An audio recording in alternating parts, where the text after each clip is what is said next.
Welcome to the Full Tracy Money Audio Commentary. This is Owen Tracy recording, and it is 3:41 p.m. that is Central Time. Today is March 30th. Well, today oil prices were up, but West Texas Intermediate was up $5.50, whereas Brent was up only $2. And what I was talking about 2 weeks ago was that it's very likely that the arbitrage between US and global prices would close because there'd be greater demand for exports from the USA. And that certainly seems to be looking like a more likely prospect. So what we have right now is a rather mixed environment because on the one hand, you have obviously got strong energy prices. And then you're starting to get some demand for alternative energy, which makes sense. There's a lot of uncertainty about what happens next. So when we think about, well, what are the potential outcomes? There's a couple, maybe three or four that probably are worth considering. It's either going to be a total victory, a partial defeat, or a total defeat. And all of those have various implications for both the outlook for the global environment as well as the USA.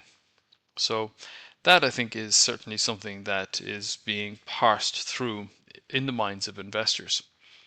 What we also have going on right now is a lot of questioning about where to put money, how to hedge, and what is the best way to navigate this environment.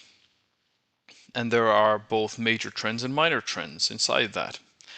Obviously, this is very particularly good for the energy sector, but only in so much as global growth continues to expand. One of the biggest things about a surge in oil prices is that it goes up because of supply and elasticity, but ultimately, if you don't have the available supply, well, then that kills off demand. Because if you can't get your hands on the energy and you can't afford it, well, then you can't do what you wanted to do with it in the first place. So that has significant knock-on effects.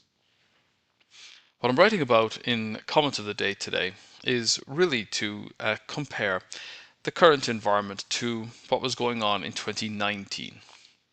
And I think that's a pretty good parallel for some of the factors. Obviously, not all of the factors. But in 2019, what we'd had was some volatility in 2018. The Federal Reserve had been continuing to raise interest rates, then they stopped in 2019. There were persistent worries back then about deflation,